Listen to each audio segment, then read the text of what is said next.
अब क्या मजबूरी बनी कि पार्टी के तरफ से ऐलान हुआ, लेकिन वो पीछे रह गए। अब लड़ेंगे नहीं लड़ेंगे, कब लड़ेंगे, ये उनको खुद तय करना होगा।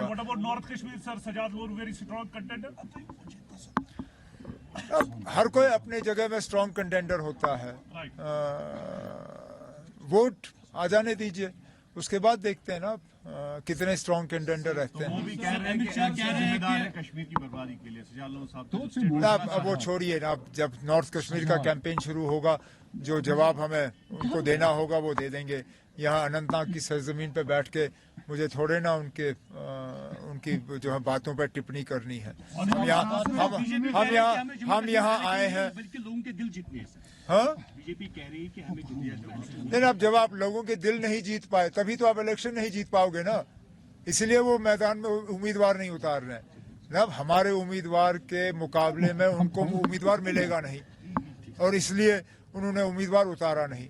सबसे बेहतरीन उम्मीदवार अगर आप देखें उधमपुर, राजौरी, पुंछ की सीट के लिए मियां अल्ताफ साहब हैं।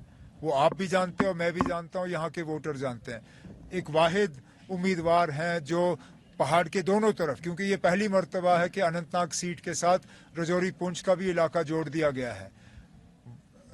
हमारे मियां अल्ताफ साहब एक वाहिद उम्मीदवार हैं जो पहाड़ के दोनों तरफ लोगों की नुमाइंदगी जो है सही तरीके से कर पाएंगे। और मैं ये उम्मीद करता हूं कि 7 तारीख को जब वोट डालने का दिन होगा, लोग भी इस चीज को कबूल करेंगे। ने कहा है कि मैंने आपसे पहले ही कहा है ना, नॉर्थ कश्मीर की बातें जो है मैं नॉर्थ कश्मीर में करूंगा, अनंतनाग में बैठ के क्यों करूं। आजाद साहब कॉलेज जो है टूरिस्ट ऑफ जे-एंड-के।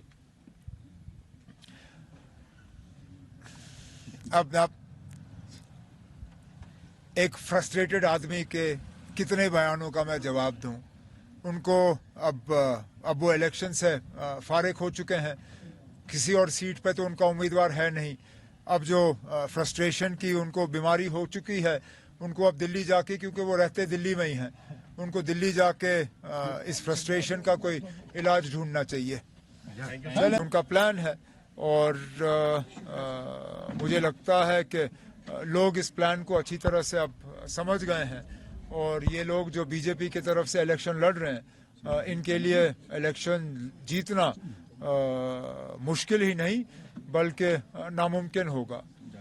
आजाद साहब भी अभी तक अनाउंस नहीं कर पा रहे हैं, ऐसा बोला जा रहा है। आजाद साहब ने खुद नहीं, आजाद साहब इशारतन ये कहा है कि कश्मीर में वो अपने उम्मीदवार मैदान में नहीं उतारेंगे। शायद अगर मैं सही हूं तो जम्मू के प्रोग्राम में उन्होंने कहा है कि बीजेपी को कोई जल्दी नहीं है कश्मीर में कमल फैलाने में।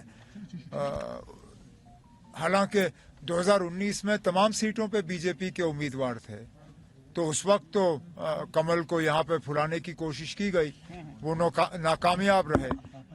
इस बार बीजेपी मैदान में नहीं उतर रही है क्योंकि बीजेपी दूसरों के साथ जो है मिलके इलेक्शन लड़ रही है। अब फर्क सिर्फ इतना है कि हम खुल्लम खुल्ला जो है इंडिया अलायंस के साथ मिलके ये इलेक्शन लड़ रहे हैं।